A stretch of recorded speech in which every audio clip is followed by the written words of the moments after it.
Hi, this is Ratan Gupta from Knowledge Varsity. This is the second session of SABA valuation assignment. This cost of capital, and we'll estimate the cost of equity, cost of debt and cost of capital. So the students' expectation is that they should be able to compute cost of debt, beta, weight of each component and the WACC. So let's see first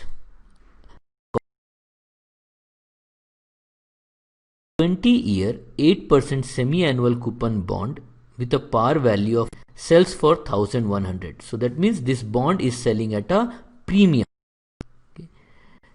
Now whenever this bond is selling at a premium, it means that the coupon is higher than the prevailing market price. So even though the bond has just been issued, it is because the company is paying a premium, right? Now what we have to do is we have to compute the bond's yield to maturity. The bond's yield to maturity can be computed using an Excel function to input the data. So years to maturity, the bond has 20 years to maturity.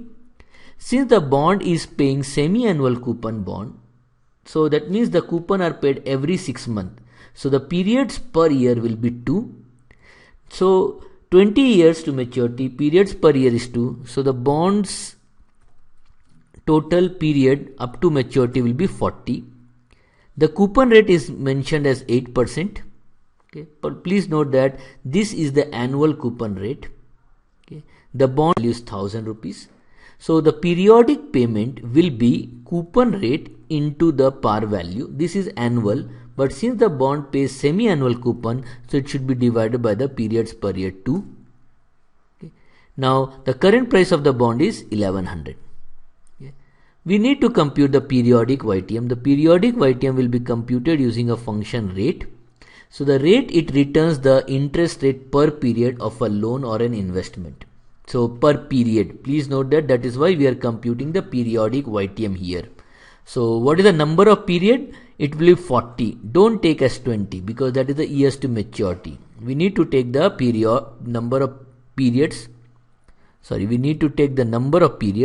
which is this 40, comma PMT, this is the periodic payment, which is also, and the present value of this bond is 1100 and the future value is 1000.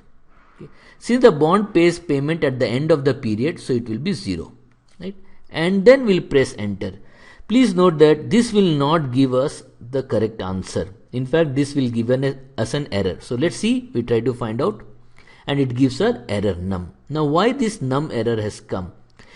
It comes because whenever the Excel does the calculation, it takes in mind the sign convention of the cash flows. So payment money is coming to you, so it should be plus. The future value, at the end you get the par value, so it should be plus. So any inflow should be plus and any outflow should be minus. So the current price is 1100. So this you are paying, so it should be minus. So the current price should be minus. So if we do that change, we'll get it correctly. So C11 should be minus. Okay. And we get the periodic YTM. But please note that this is only for 6 months.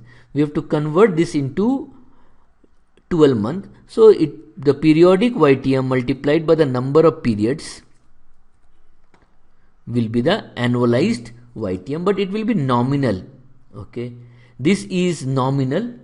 If we want to convert to effective annual rate, we have to understand the concept of effective annual rate first. So let's see. Imagine that you have a product which is giving you 10% per annum.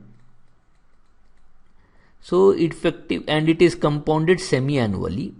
So for the first 6 months you will get 5%, and for the second 6 months you will get another 5%. What is effectively you are getting at the end of the year? So if you see 100 you are going to deposit. On 100, 5% will be 5 rupees. So the total money that you will get will be 105. Now the next period, the 5% will be on 105 and not 100. So the interest that you will get will be on 105. On 105, 5% is 5.25 is the interest, plus the principal is 105. So the principal is 105 So in total you are getting 110.25. So this is, I will say, you are getting total of 110.25. That is the idea, right?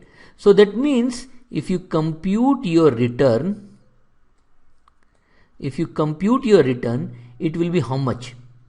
It is 10.25 on 100, so it is 10.25%. It is not 10%. So that is the power of compounding. So how do we get that? We can use a Excel formula called as effect. So see effect, it returns the effective annual interest rate. So effect, this is the nominal rate and number of period is 2.